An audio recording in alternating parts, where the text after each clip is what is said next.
नमस्कार, मैं हूं ज़ायरा और स्वागत है आपका हमारी इस खास पेशकश खट्टर सरकार के 8 साल में।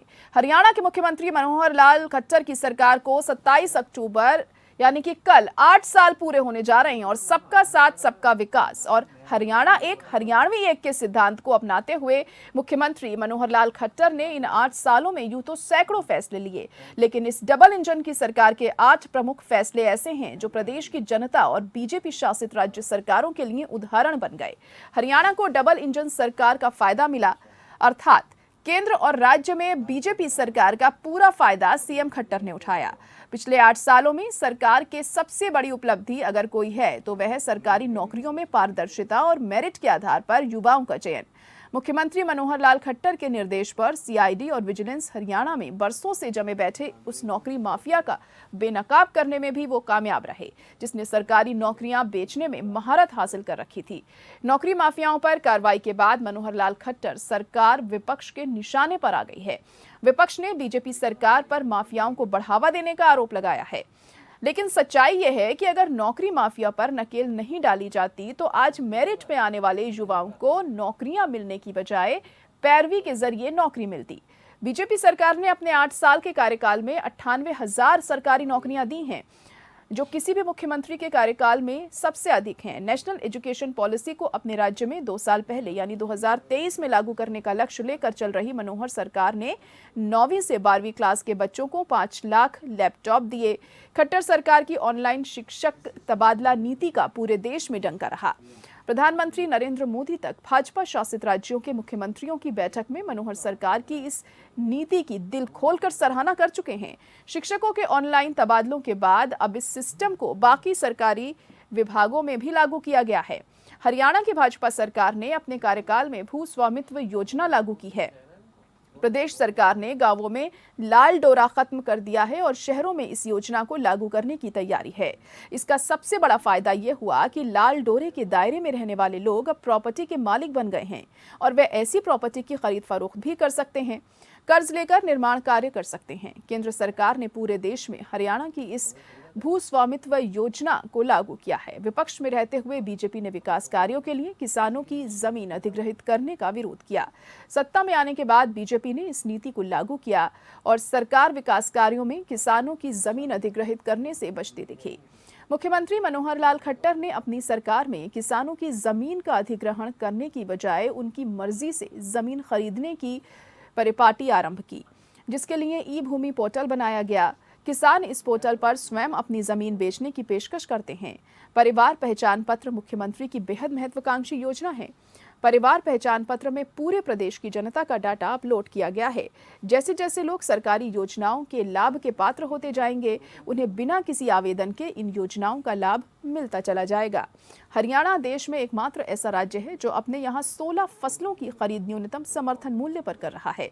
प्रदेश सरकार बाजरा तक एमएसपी पर खरीदती है। ऐसा पहली बार हुआ है जब किसानों से बासमती चावल बाजार रेट से अधिक दाम पर खरीदा गया। नतीजतन हरियाणा सरकार अब 2 लाख टन बासमती चावल के निर्यात पर लक्ष्य लेकर चल रही है।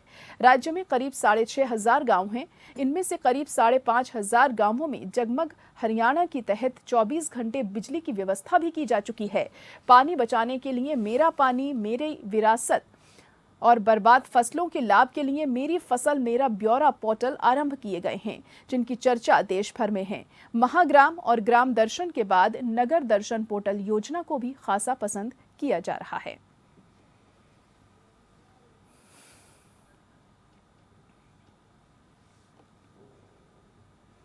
तो खट्टर सरकार ने पिछले 8 साल में क्या कुछ उपलब्धियां हासिल की हैं, उसी पर आज हम चर्चा करेंगे। खास मेहमान हमारे साथ जुड़ चुके हैं। प्रोफेसर विधु रावल जी जुड़ गए हैं, जो कि बीजेपी प्रवक्ता हैं। इसके अलावा हमारे साथ बजरंग दास गर्ग जी जुड़ चुके हैं, कांग्रेस के प्रवक्ता हैं। आप दोनों का ही बहुत स्वागत है हमारे इस खास प्रोग्राम में।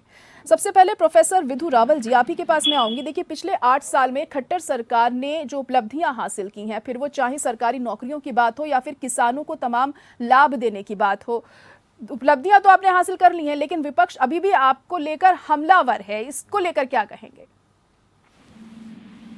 जायरा जी, आपको नमस्कार और आपके माध्यम से सभी एपीएन के दर्शकों को नमस्कार।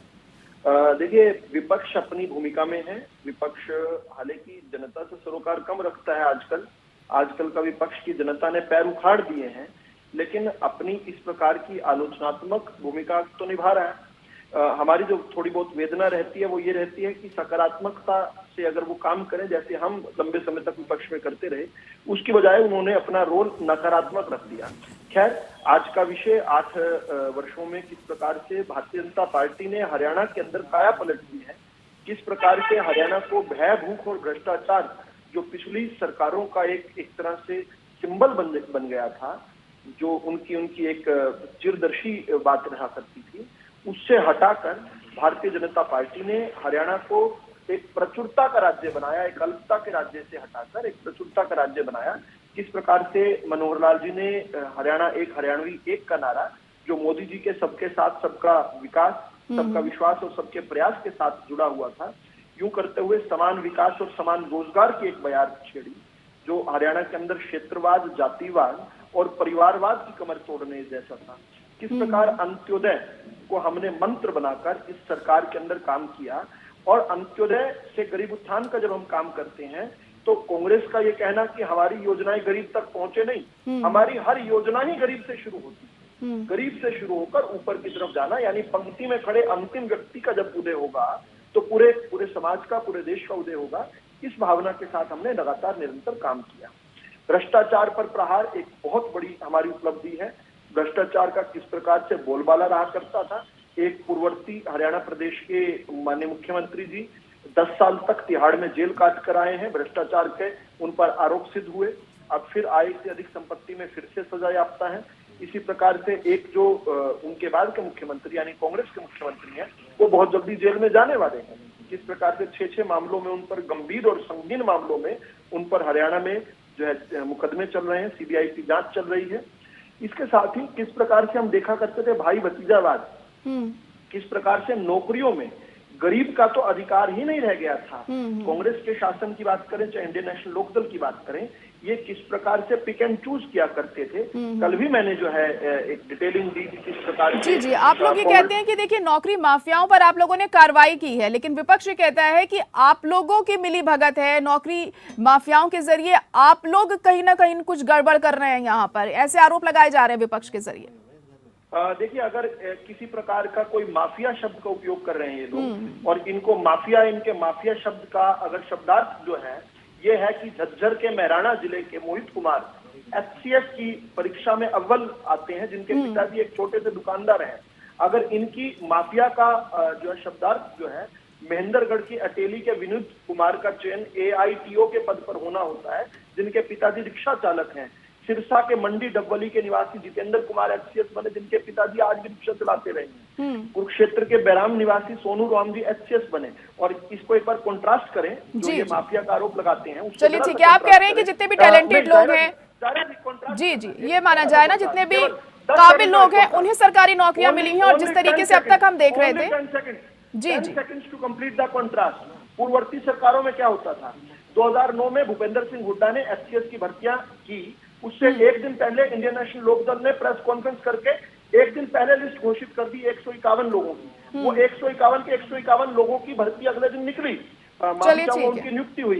एक मिनट, दायरा की बात सुनिए ना।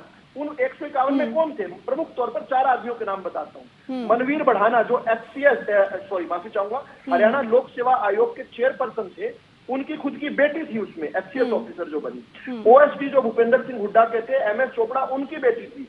बिजली मंत्री अजय यादव जो थे भूपेंद्र सिंह हुड्डा की सरकार में, उनके दामाद थे। दीपेंद्र हुड्डा जो भूपेंद्र हुड्डा के बेटे हैं, उनकी मामी का जो है उनकी मामी खुद की थी। इस प्रकार से भूपेंद्र हुड्डा की फूफी, ताई, मौसी, जी, यानी कि कहा जा सकता है जो भाई भतीजावाद था वो बहुत ज्यादा हावी था पिछली सरकारों में, और आपने उन सब चीजों को दूर करके अब सरकारी नौकरियों को बढ़ावा दिया है। टैलेंटेड लोग हैं उनको नौकरियां दी जा रही हैं, ये आप यहाँ पर कहना चाह रहे हैं। जी बिल्कुल, इसका जवाब भी ले लेते हैं ना। उसकी नौकरी मिलेगी जी, गरीब के मन में विश्वास दिलाया जी जी, आपको नौकरी लेने के लिए किसी भूपेंद्र सिंह हुड्डा का रिश्तेदार होने। चलिए जवाब ले लेते हैं। बजरंग दास गर्ग जी भी जुड़े हुए हैं कांग्रेस से हमारे साथ, वो क्या कह रहे हैं इस पर, क्या कहेंगे बजरंग दास गर्ग जी? वो कह रहे हैं कि हुड्डा सरकार में तो भाई भतीजावाद खूब चलता था और पैसे देकर पैरवी करके नौकरियां दी जाती थी, लेकिन हमारी सरकार में ऐसा कुछ नहीं हुआ है। पिछले 8 साल में एक नजीर पेश की गई है सरकारी नौकरियों को लेकर। जायरा जी, मेरे साथी रावल जी बोल रहे थे भी भ्रष्टाचार पिछली सरकार में हुआ, हमारे सरकार में कुछ नहीं हुआ। ये सरकार तो भ्रष्टाचार में डूबी हुई है। आंकड़े ले लो आप, जब कोरोना के समय में रजिस्ट्रियां बैन थी, अरबों रुपए की रजिस्ट्रियां उन्होंने कर दी। इतना बड़ा घोटाला हो नहीं सकता। पुलिस कस्टडी में शराब पड़ी थी, करोड़ों रुपए की पुलिस कस्टडी के अंदर इन्होंने शराब बेच दी। तो अरबों रुपए धान घोटाला इन्होंने कर लिया। खनन घोटाले में कितने मजदूर मरे आपके सामने हैं। ये कहते हैं हमारा तो सिस्टम ठीक है। इनके राज के अंदर तो पेपर लीक घोटाला तक हो रहे हैं, नौकरियां तक बिक रही है। ये लोग छाछ तो बोले, छाछ नहीं क्या बोले। दूसरी बात ये कहते हैं हमने विकास करवाया। ये विकास की बात सुन लो। आज जनता प्रदेश का किसान हो, मजदूर हो, व्यापारी हो, सारे दुखी है। इनका नया आंकड़ा आया है कि हमने 8 साल के कार्यकाल के अंदर 1,60,000 नए उद्योग स्थापित किए हैं। उसके माध्यम से 12,60,000 युवाओं को रोजगार दिया है।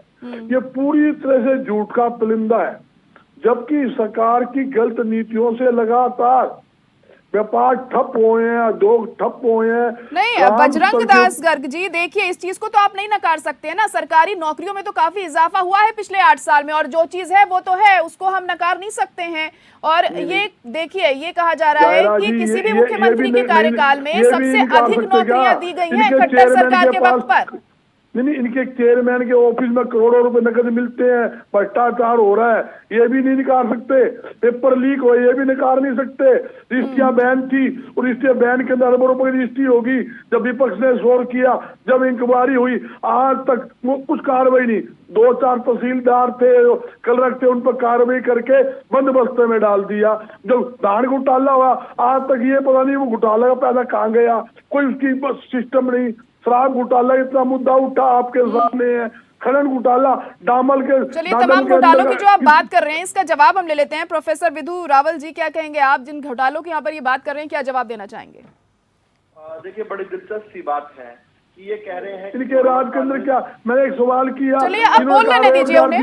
मैंने 12,60,000 इन्होंने रोजगार देने की बात की है। बजरंग दास जी, अब आपने सवाल किया है, जवाब भी सुनने का मानता रखिए। बताऊं, इनसे ये पूछिए कितने रोजगार दिए। हाँ, पूछ ही रही हूँ मैं, आप बीच में बोलने लगे। वो जवाब ही दे रहे थे, बजरंग दास जी। उद्योग के माध्यम से 75% युवाओं को रोजगार। चलिए ठीक है, अब आप शांत रहेंगे तो वो बोल पाएंगे। एक भी युवा को रोजगार दिया उद्योग के माध्यम से। इन्होंने 1.5 साल होगी पॉलिसी में, नाम बता दे। एक भी व्यक्ति रोजगार। हाँ, नाम ही पूछ रहे हैं। चलिए ठीक है, चलिए बोलिए प्रोफेसर विधु रावल जी। देखिए, बड़े हैरानी की बात है कि ये रोजगार की भी चर्चा कर लेते हैं। अच्छी बात है, करनी चाहिए, हिम्मत रखते हैं। मैं कॉन्ट्रास्ट फिर से ड्रॉ करूंगा, क्योंकि ऐसे नहीं मानेंगे ये। 2005 से लेकर 2009 और 2009 से लेकर 2014 लगभग 10 साल तक भूपेंद्र सिंह हुड्डा प्रदेश के मुख्यमंत्री रहे, कांग्रेस की सरकार रही। पहले कार्यकाल में 2005 से लेकर 2009 तक केवल 18,020 नौकरियां इन्होंने दी। प्रोफेसर विधु रावल जी, पहले आपके पास ही आऊंगी, आप अपनी बात पूरी करिए। बजरंग दास जी, फिर आप अपनी बात रखिएगा। देखिए, एक एक करके आप दोनों बात करेंगे तो बात समझ में भी आती है और डिबेट का फायदा भी होता है। कहिए प्रोफेसर विधु रावल जी। मेरा एक सवाल था, 12,60,000 इन्होंने कहा उद्योग के माध्यम युवाओं को रोजगार दी। मैं ये सवाल पूछता हूं। बजरंग जी, मैं आऊंगी आपके पास, उन्हें बोल लेने दीजिए पहले। नहीं, मैं इन्हीं का उत्तर दे रहा हूँ। कहिए प्रोफेसर विधु। ये बीच में ना टोकें तो। नहीं, अब नहीं टोकेंगे, कहिए। चलिए, इन्होंने सीधा सीधा सवाल नौकरियों को लेकर किया। मैंने बताया कि एक बार स्टार्क रियलिटी जानने के लिए कॉन्ट्रास्ट ड्रॉ करना जरूरी होता है। 62,322 नौकरियां भूपेंद्र सिंह हुड्डा कांग्रेस सरकार ने 10 साल में दी। ये सरकारी नौकरियों की बात कर रहा हूं। उनमें से 6422 जो जेबीटी के टीचर्स थे, उनको बड़ा दिल दिखाकर हमने ज्वाइन करवाया था। खैर, फिर भी इनको 62,000 दे देते हैं। हम पिछले केवल 8 साल आज पूरे कर रहे हैं। हम 8 साल का नेतृत्व पूरा करने के बाद 98,000 से अधिक नौकरियां दे चुके हैं, नियुक्तियां दे चुके हैं। और 35,000 जो है करीब करीब अगले महीने हमारी जो है जो पाइपलाइनिंग में वो आ जाएंगी। ये कुल जोड़ बनता है 1,35,000। इनसे दुगने से भी ज्यादा केवल 8 साल में। अब ये सरकारी नौकरियों से आगे इन्होंने 12,60,000 का जिक्र किया। बार बार बोल रहे हैं, कहीं से आंकड़ा इनके हाथ लगा होगा, इनको बता देता हूं मैं। भारतीय जनता पार्टी की सरकार ने 495 MOU साइन करके 6 लाख करोड़ का निवेश लेकर आए, जिसके बाद पुरुष निवेश के तहत और इसके अलावा MSME के तहत जो है हमने 12,60,000 के रोजगार अवसर उत्पन्न किए। वो पूरे लिस्टेड है, इनके पास जो है ईमेल कर दूंगा मैं। इसके अलावा स्वरोजगार योजना के तहत जो हमने 1,69,000 यूनिट, ये make in India and make for India, skill India के तहत हमने 18 लाख लोगों को अलग अलग माध्यमों से रोजगार किया। वो सब लिस्टेड है, इनको हम दे देंगे। हमारे जो रोजगार मेलों में जिस प्रकार की भारी जो सक्सेस जो है, वो पूरे अन्य प्रदेशों ने उनको उसको कॉपी किया उस मॉडल को, और अन्य प्रदेशों में, कांग्रेस के प्रदेशों में भी हमारे बाद जो है रोजगार मेले शुरू हुए हैं। जिस प्रकार से भारतीय जनता पार्टी ने, आपने बताया कि कौशल रोजगार विश्वविद्यालय विश्वकर्मा जी के नाम से, कल विश्वकर्मा डे था, विश्वकर्मा जी के नाम से देश में सर्वप्रथम स्किल यूनिवर्सिटी बनाई तो भारतीय जनता पार्टी की हरियाणा सरकार ने बनाई। महाराणा प्रताप बागवानी विश्वविद्यालय जो है उसकी स्थापना की। कल्पना चावला मेडिकल कॉलेज जो कि एक नॉन फंक्शनल था, उसको केवल फंक्शनल ही नहीं बनाया, उसको स्टेट ऑफ द आर्ट हमने बनाया। आज जी बिल्कुल professor Vidu Rawal, all and all अगर मतलब कुल मिलाकर बात की जाए तो आप लोगों ने इस क्षेत्र में तमाम उपलब्धियां हासिल की हैं पिछले 8 साल में, वही बात आप यहाँ पर रख रहे हैं। अब बजरंग दास जी आप अपनी बात रख सकते हैं। ये तो उनके सवाल का जवाब हो गया जी, तो उनके सवाल नहीं देखिए समय की भी कमी होती है, दोनों को ही मुझे इक्वल मौका देना है ना। मैं केवल 3 चीजें ऐसी बताऊंगा जो चलिए कहिए। अच्छा, कोई दूसरा राज्य नहीं कर सकता। मैं पहली बात, हरियाणा के अंदर किसान को उसकी फसल का सबसे अधिक मुआवजा नहीं मिल रहा। बहुत सारे प्रदेशों से दुगना मुआवजा 15,000 रुपए प्रति एकड़, बहुत सारे प्रदेश 10,000 रुपए प्रति एकड़ भी नहीं कर पा रहे। कांग्रेस का कोई एक प्रदेश भी 10,000 रुपए प्रति एकड़ नहीं देता, हम 15,000 रुपए प्रति एकड़ दे रहे हैं। हमने हमारा गांव जगमग गांव के तहत 24 घंटे बिजली आज 83% गांव में दे रहे हैं, और बाकी जो 17% गांव है, हर गांव के अंदर बिजली आती है 14 से लेकर 18 घंटे तक। ये बहुत बड़ी कामयाबी है। ये तब है जब कांग्रेस बिजली कंपनियों को 35,000 करोड़ के घाटे में छोड़कर गई थी। आज वही कंपनियां, वही बिजली कंपनियां आज 2,000 करोड़ के मुनाफे में है। चलो यही पूछ लेते हैं ना बजरंग दास जी, क्या कहेंगे कि कांग्रेस गई थी बिजली कंपनियों को घाटे में छोड़कर, लेकिन अभी वो मुनाफे में चल रही है, खट्टर सरकार ने ऐसा काम किया है? जयराज जी, बिजली के जितने भी थर्मो प्लांट लगे हैं, ये हमारी सरकार में लगे हैं, हमने लगाए। अब आप उन्हें बोल लेने दीजिए प्रोफेसर। लगाया हो, चाहे हमने खेतगढ़ में लगाया हो, चाहे हमने जांडली में लगाया हो, चाहे यमुना नगर में लगाया हो, इन्होंने 8 साल में एक भी बिजली का थर्मो प्लांट नहीं लगाया। सारे बिजली का प्रोफेसर विदु रावल, आपने अपनी बात रखी, आपको मैंने भरपूर मौका दिया, पूरा वक्त दिया, अब उनको भी वक्त देना है मुझे, उन्हें भी बोल लेने दीजिए 2 मिनट। जो भी हुई है हमारे राज्य में हुई है, हमारे राज्य के अंदर बिजली के कारखाने लगे। आप दोनों साथ में बोलेंगे ना, किसी की बात समझ में नहीं आएगी तो कोई भी अपनी जनता तक पहुंचा ही नहीं पाएगा, तो ऐसे बोलने से फायदा क्या है? प्रोफेसर विदु रावल जी, आपने अपनी बात रखी थी, काफी देर तक मैंने आपको मौका दिया, आप उन्हें बोल लेने दीजिए। कहिए बजरंग दास जी। देखिए जी, मैं आऊंगी, फिर आऊंगी मैं आपके पास, दोबारा मैं आऊंगी आपके पास, पहले उन्हें मौका तो दीजिए बोलने का, अपनी बात रखने का, जवाब देने का। लेकिन सिर्फ सवाल ही पूछते रहेंगे, जवाब नहीं सुनेंगे तो फायदा क्या है? कहिए बजरंग दास जी। कमीशन खाई, ये कमीशन को उपलब्धि बता रहे हैं क्या? जांडली का प्लांट में कमीशन खाई, अरे सुन तो लीजिए ना पहले उनकी। ये या तो जरा जी इनको बुला लो, हम चुप बैठे हैं, इनको ही टाइम देते चलिए बोलिए, अब नहीं आप डिस्टर्ब करेंगे, कहिए। हमें कम दे रहे हो, फिर भी ये बोलने जा रहे हैं। हमने कोई सवाल पूछे, चलिए बोलिए, अच्छा जवाब दीजिए आप। देखिए, जो भी बिजली के थर्मो प्लांट लगे हमारे राज्य में लगे, इनके राज्य में कोई बिजली का पैदावार का एक कारखाना नहीं लगा।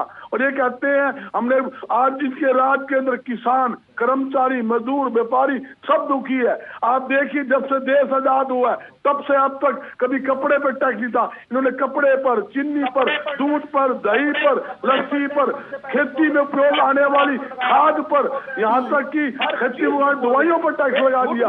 और ये कहते हैं हमने रियायतें दी है। और बताना चाहता हूँ, जिन वस्तुओं पर जो खाद्य वस्तुएं थी, जो जरूरत का सामान था, उसमें 5% वेस्ट करता, इन्होंने बढ़ाकर 5 की 18 व 28% टैक्स लगाकर जनता की जेबों में डाका डाला है। ये कहते हैं हम किसान है देश की। इन्होंने क्या किया? सब्जी फल के ऊपर हमने टैक्स मुक्त किया। इन्होंने सरकार ने क्या किया? 2% नया मार्केट फीस लगा दिया। धान के ऊपर 1% मार्केट फीस था, 4% कर दिया।